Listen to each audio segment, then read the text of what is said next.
Hello, my name is Hannah Marshinke. I'm a health inspector with Hennepin County Environmental Health. I do food inspections as well as pool and lodging inspections, in addition to checking farmers markets and special event food vendors. This PowerPoint mainly goes over farmers markets, rules and regulations, and it's specifically geared towards market managers, but could also be very useful for the vendors at the markets.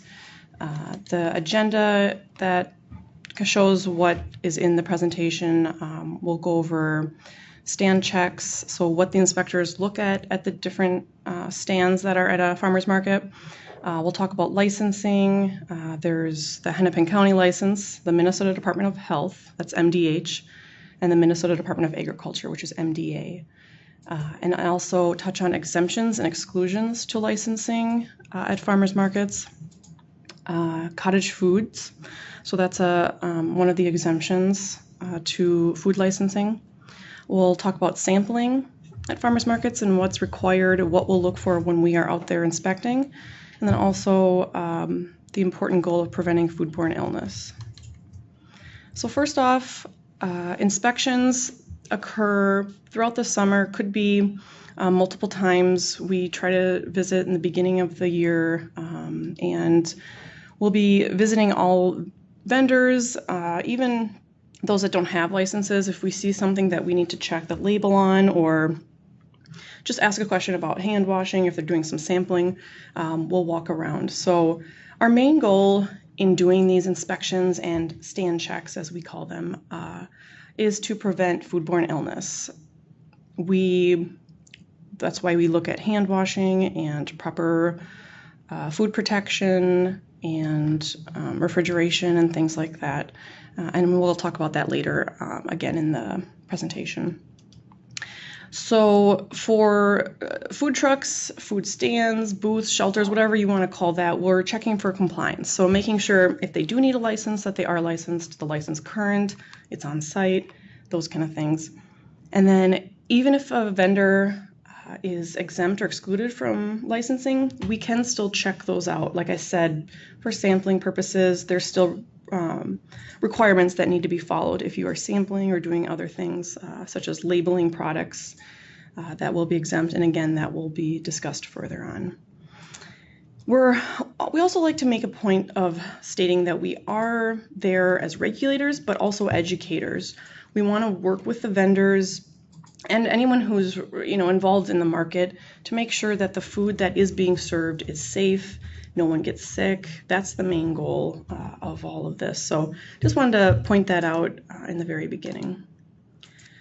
So when we do go to a farmer's market, what the inspector will do first is touch base with the market manager. They'll try to find whoever's in charge and just let them know we're there, ask them if there's anything they wanted to let us know about, if some vendors have questions for us, or if the market managers have specific questions for us. We're always happy to help with that.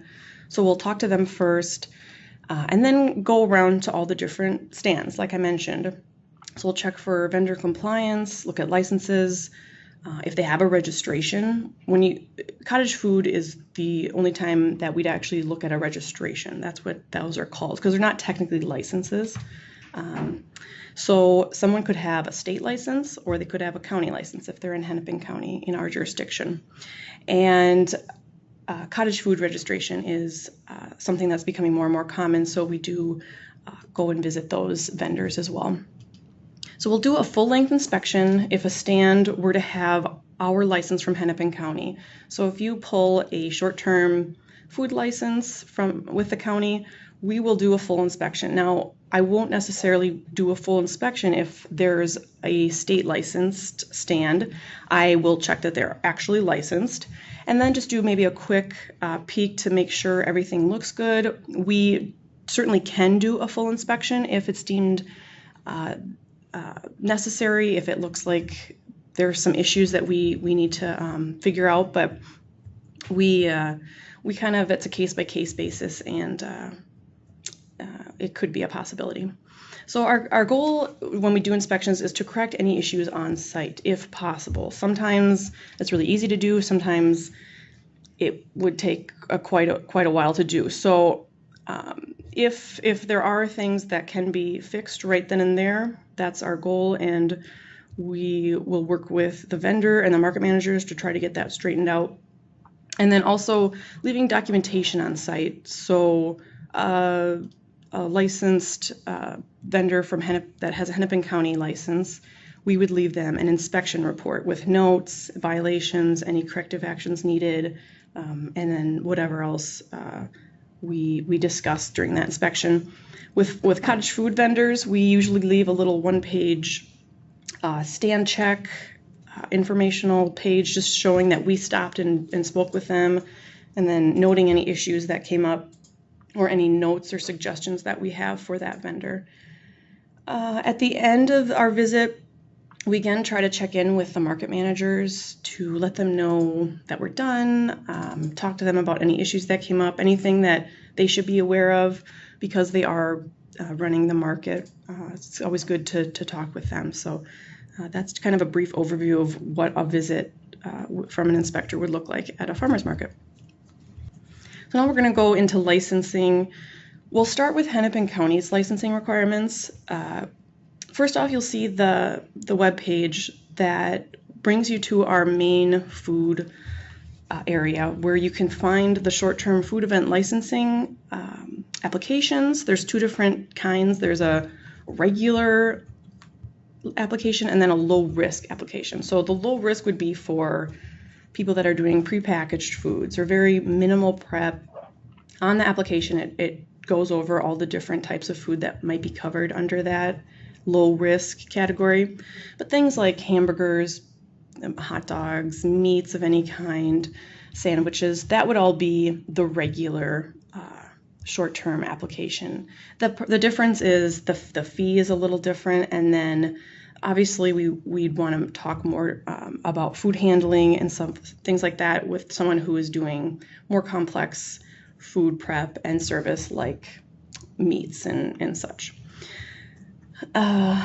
So for any other vendors out there might have a Minnesota Department of Agriculture or a Minnesota Department of Health license. And again, we would check to make sure those licenses are valid, they're on site. And then we would look at all the other exempt or excluded vendors as well. And then if there were to be a stand that didn't have a license that needed one, we can do a sold on site license. However, you do have to pay double when we do that sold on site license, and if they don't have a hand washing sink for some reason, but they needed one, we might not even be able to do the license. So ideally making sure all the vendors are licensed as they should be, so we don't need to do that during the market day. That's ideal, obviously. So for food sampling and demonstration, there is an exclusion from licensing in the Minnesota statutes, and that does not require a license, but there are requirements that need to be met, and we'll talk about those a little bit about the different types of requirements for actually food sampling and demonstration at farmers markets or community events. So the other times that food can be excluded from licensing, obviously product of the farm, that's what farmers markets are mainly made up of for the most part. So just your average farmer with all their vegetables and fruits. If they have honey that's grown on the farm or maple syrup with no additives, that would be a product of the farm. So those types of people would not need any additional licensing or registration if they're doing just those kinds of things. In the same statute, it talks about canned or bottled soft drinks, water, packaged candy, packaged nuts. However, that's only if the primary business is not food handling. So if you're in the business of selling food, if you're a restaurant or a vendor who usually sells food, has a license for that, you wouldn't be exempt from those specific types of bottled drinks and prepackaged candy and nuts. It's meant for people that are just doing this kind of one-off, someone who's not normally doing food service. For product of the farm, I talked about this in the last slide. Again, they're excluded from licensing. This would be things like fruits, vegetables, nuts, eggs, even meat. Anything that's grown or raised on the farmer's land would be considered a product of the farm. And this could also be a garden in your backyard. It doesn't have to be a big farm, but that is what they term it, product of the farm. So again, pure maple syrup and pure honey is considered a product of the farm if it's from your land, but there can't be any additives. So if anything is added to any of the listed items that are usually seen as grown or raised on someone's land, that would bump it into possibly needing a license or at least a cottage foods registration. And we'll talk more about cottage foods in a bit. And food can also be frozen if it's a product of the farm prior to sale. That is something that you can do under the product of the farm exclusion. And as well as sampling, and we'll speak on that in a bit. If the farmer mechanically processes or cans any of the food, it can be done in a home kitchen under the cottage food registration, but this would be something that the farmer or the vendor could contact the state about. So that would be the Minnesota Department of Agriculture. If they have any more questions further on the mechanically processing or canning food from the farm, if they do things if they have a separate kitchen or a space that they do that, there may be additional requirements from the state. And for sampling, the requirements for that is still required for anyone selling product to the farm, just as it would be for anybody else. This is a map of the jurisdiction for Hennepin County for cities that we inspect. So anything in blue are cities in Hennepin County that we actively license and inspect in. So anything not highlighted, all the white space, all those cities have their own health department. They do all the licensing and inspections there. So if you do plan to sell, if you're a vendor and you're going to Minneapolis or Bloomington, for example, you'd want to contact those cities to see what licensing requirements they have for you to sell at those markets. And the note there at the bottom is making a point that there are 4 cities that are highlighted in blue that we will not go to farmers markets in. So those are Hopkins, Crystal, Golden Valley, and St. Louis Park. So the Minnesota Department of Agriculture has delegations for those 4 cities. So we will not visit those markets. That is the state's territory. So they will be doing that for specifically farmers markets, just those. But everything else is pretty much licensed by Hennepin County for the most part in those states, or those cities, I'm sorry. This is an example of a short-term food event license from Hennepin County. So this is something that we would want to see posted and visible, and it could be in a food stand or a food truck. So if someone were to go on our website and apply using the applications on the website, they would get one of these licenses once the application is approved by our inspectors. And then we're going into the state licenses. So these are some examples of what they might look like. The one on the left is the Minnesota Department of Agriculture license. Again, these might be in a food truck or a food stand. And on the very top of the MDA license, it'll say what specific license it's for. And there's also expiration dates that we check. And we look at the owner to make sure it adds up to whoever is selling the product. So we want to make sure whoever is listed on the license is the person that oversees the operation.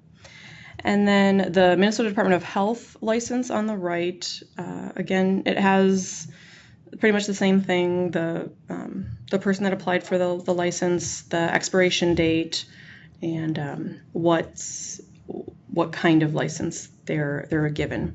So these cannot be copies.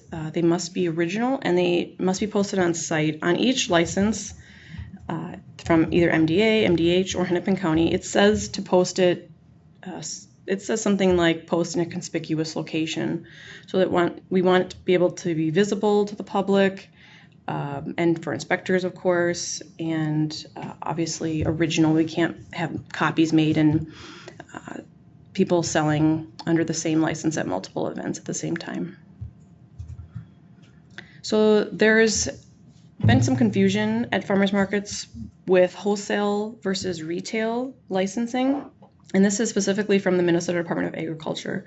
So this slide just goes over briefly what a vendor would need. If they're, for instance, a wholesale processor or manufacturer, they have that license from MDA. That's what it would say on their license, wholesale processor manufacturer.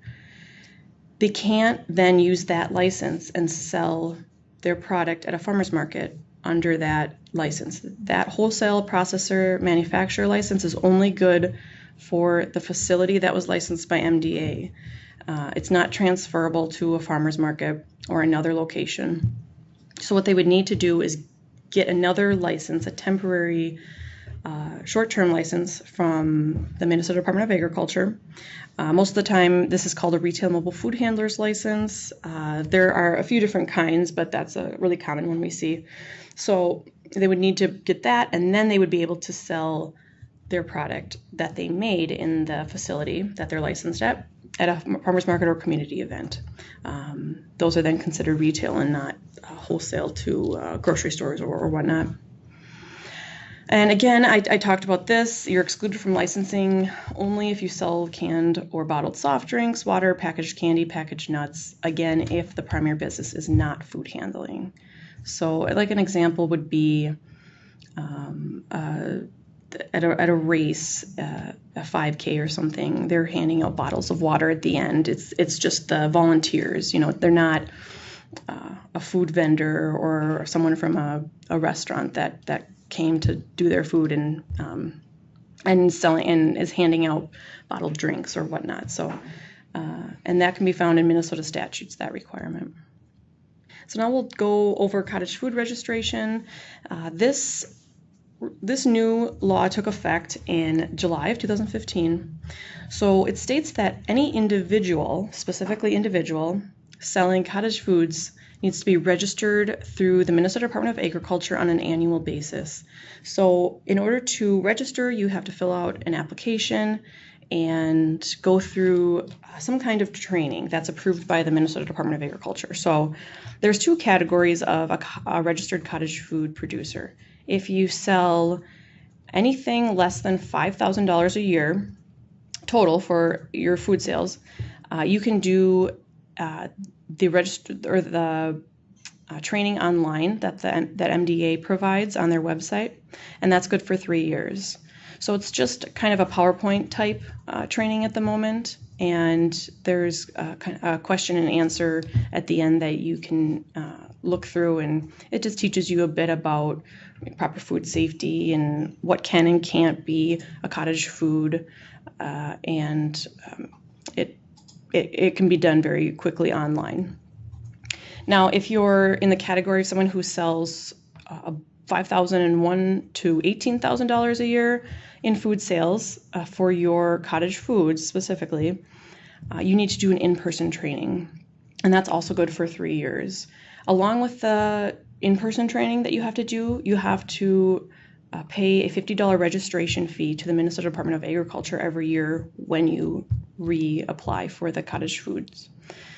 And a good resource that we as inspectors use a lot and give out to vendors and market managers is the Minnesota Farmers Market Association. They have a list of the different kinds of non-potentially hazardous food that are approved to be sold as a cottage food. Now, it doesn't list every single product out there. There's a lot of items that could be non-potentially hazardous cottage foods, but this list that they have is very thorough, and it gives you a good idea of what you can and can't sell under the cottage foods registration. The Minnesota Farmers Market Association also has a lot of other resources for cottage foods vendors, and then just farmers markets in general, of course. But there are other fact sheets that they have for cottage foods, and resources and people that you can contact with questions as well. So I really highly recommend looking into that if you're new to cottage foods. So a little bit more about cottage foods. You'll see on the right there, that's what it's almost the full page of the application for the cottage foods producer registration. It just asks for your name, what types of food you're going to be doing or selling. And when we go to a vendor who is a cottage food producer, when we do inspections, we ask to see their registration card. It would look like that Minnesota Department of Agriculture license that I showed a few slides back. Instead of saying what license it is, it would say cottage food producer. So then when we go to look at that, we can see that the vendor is a cottage food producer, and we can look to make sure it's current and not expired, and that it's not a copy. Again, it can't be copies unless, as I state here on the slide, they are selling under a sole proprietorship. So in that case, that individual has gotten a sole proprietorship, and they can have volunteers or employees, whatever they want to call them, and they can sell that sole proprietor's cottage foods at different markets or community events with a copy of the cottage food registration. So that's the only time anything can be copied, any registration. Licenses can never be copied and used in multiple locations. It always has to be the original. But for cottage foods, this is the only time when you can actually make a copy and have your volunteer or employee bring it to other markets or community events and sell your product. But again, you have to be a sole proprietorship, and your limit of sales is still $18,000 if you're the only cottage food producer. For looking up licenses or cottage food registrations, the Minnesota Department of Agriculture has a website where you can search for the license. You can put in the person's name or their business if it's a license and see if they're actively licensed. For the Minnesota Department of Health, they don't have a search engine like that, but for MDA, that is helpful when looking up who is licensed and who isn't. For labeling cottage food products, there are specific requirements that everyone needs to follow, and this is, again, something we'll check when we come out to markets. We want to see the actual, whoever made the cottage foods, their name has to be on the label, and they have to be the ones selling the food. So if a husband and wife are making cottage foods in their kitchen, but the husband is the registered cottage food producer, he has to be the one on site selling that product. His wife couldn't go and sell the product because she's not a cottage food registered producer.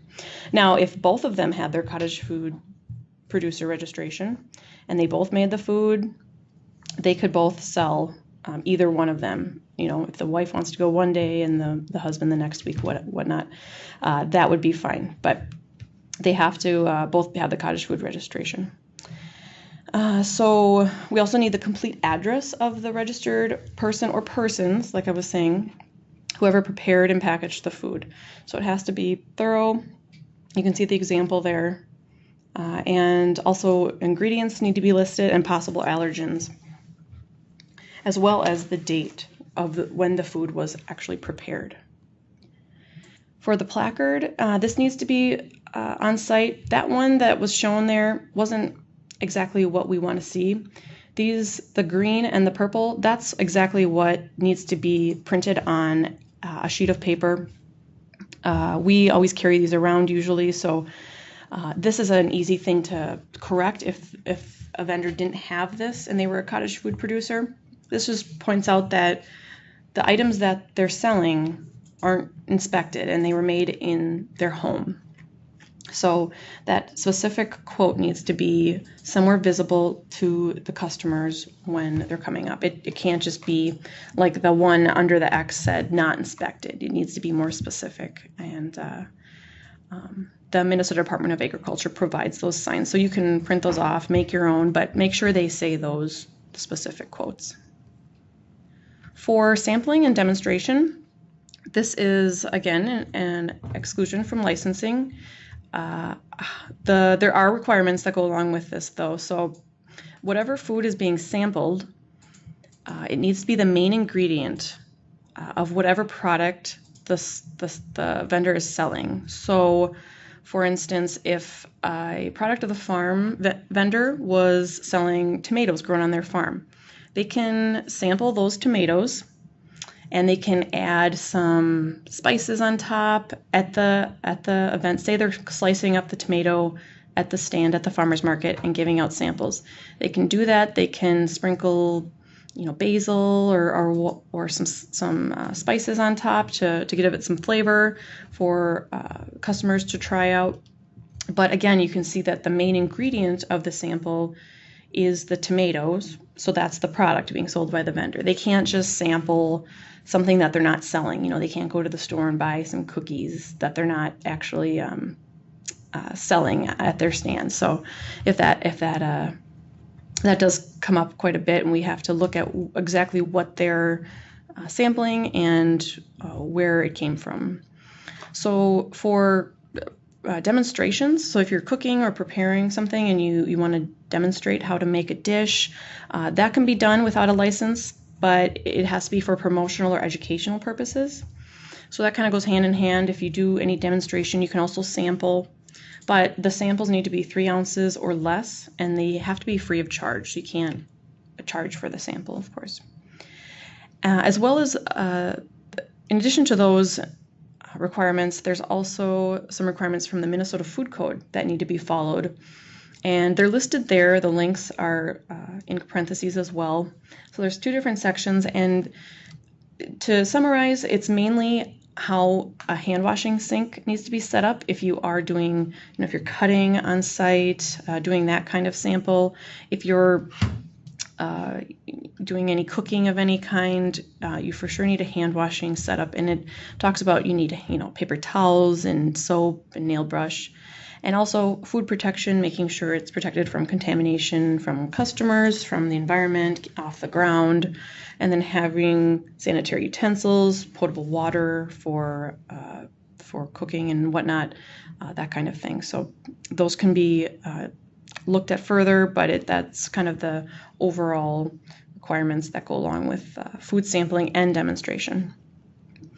So when we see this, we will go and look at their setup, whatever the vendor's doing, make sure they have everything that's required from the Minnesota Food Code and from the Minnesota statutes listed there at the top, which is 28A.151.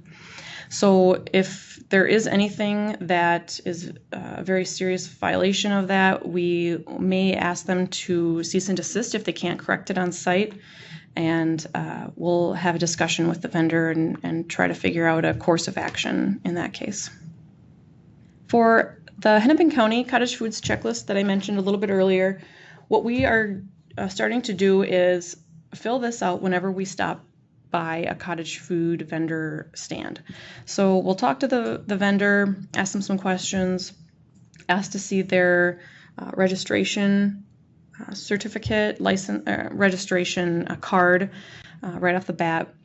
So we'll go over all of these points with them. If they don't have the registration or if they're lapsed, if it's expired, what we can try to do is register them on site. Like I was talking about before, that process is pretty simple to do on a phone. If you're selling under $5,000 worth of food sales per year. Now, again, if you're over that, you would need to go to an in-person training. So that would have to be discussed. If that's the case, we would have to figure out what needs to be done with the vendor and then also bring in the market manager in that case to determine how to go forward with that vendor. But we need the registration on site again, and if possible, we can do that on someone's phone or computer on site if they're willing to do that. For the next point, only non-potentially hazardous food can be served under the cottage foods registration. So any potentially hazardous food, if someone's selling that under that registration, we would have them cease and desist immediately. And again, they have their registration card on site. If they're a sole proprietorship, they can have a copy, like I said, if they're one of the volunteers or one of the employees of the sole proprietor. And we can look that up on the Minnesota Department of Health, Agriculture's website. We check labeling, making sure everything is properly labeled on each product. I went over that in a few slides back. So the name of the person, the address, where they was made, ingredients, possible allergens, date prepared. The placard, so that was the previous slides, that needs to be in public view and needs to state that statement in parentheses there. And the sales need to be direct to the consumer, so it can't be, again, the person selling the product has to be the one that made the product. It can't be your friend selling your cottage food for you at the market. It has to be you. So if that wasn't the case, we would either the person that is registered as cottage foods would have to come on site immediately, or you'd have to cease and desist selling. For canned food, we need to see pH records to make sure that each batch was tested and see that it's at least 4.6 or lower. Obviously, if the vendor isn't doing any canned food, we would say not applicable for that one.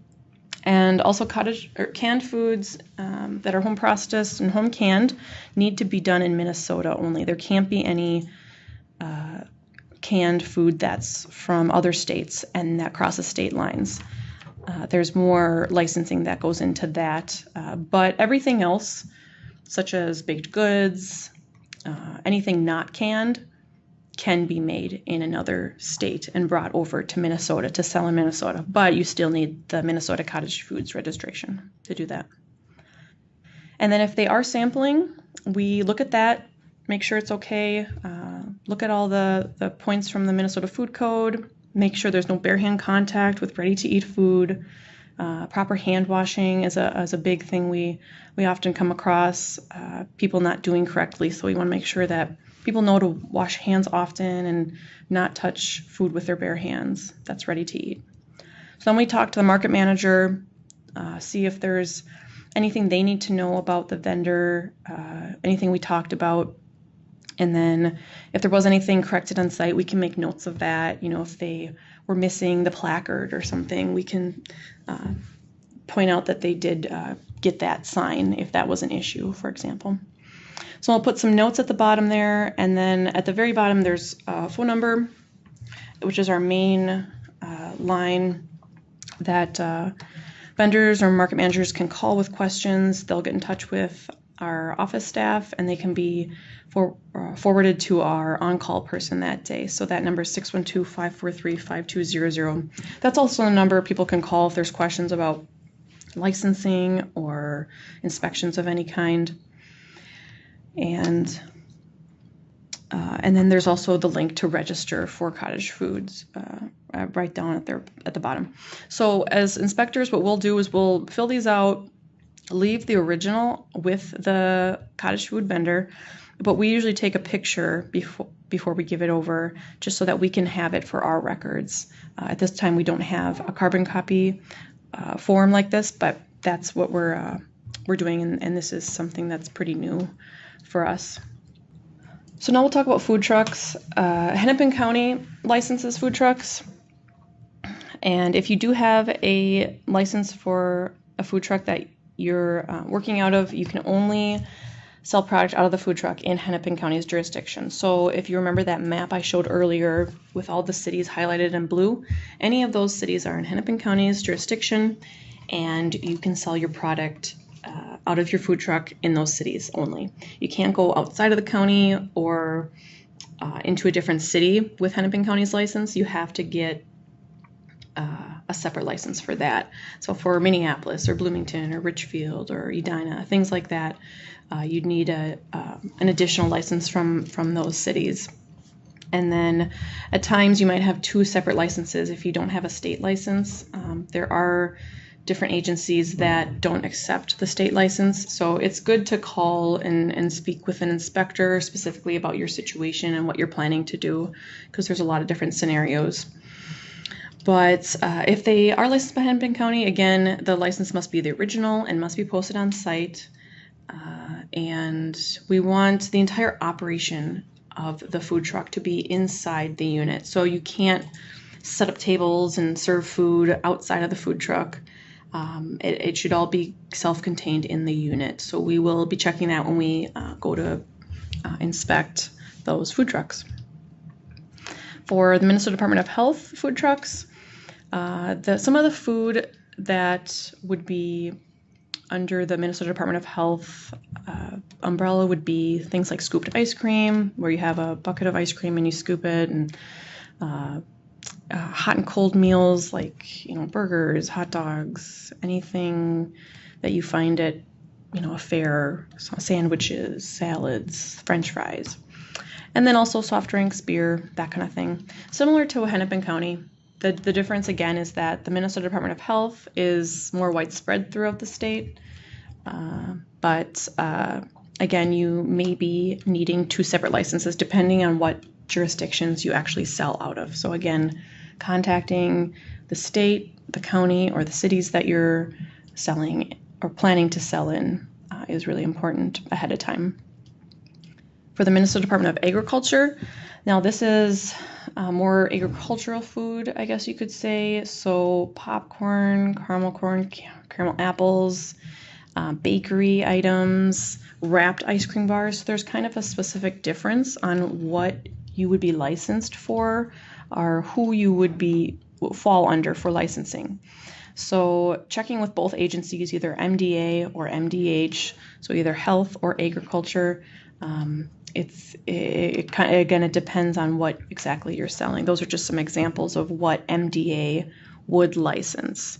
They wouldn't license things like the Minnesota Department of Health, like I was saying, burgers and ready to eat, hot dogs and stuff like that. So same as always, license posted on site and visible. For all stands, we want to make sure that water is potable and obviously transported appropriately. It can't be in dirty containers if it's used for even hand washing or cooking in whatever manner. So you got to think about it ahead of time where the event is. Do they have potable water, or do you need to bring your own? And also providing access to toilet facilities for food vendors at the least.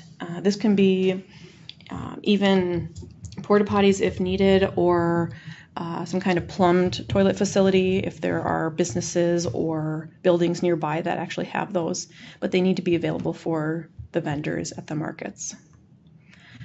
For animals, this question comes up a lot. What it says in the statute is that the animals cannot be in the area of operation.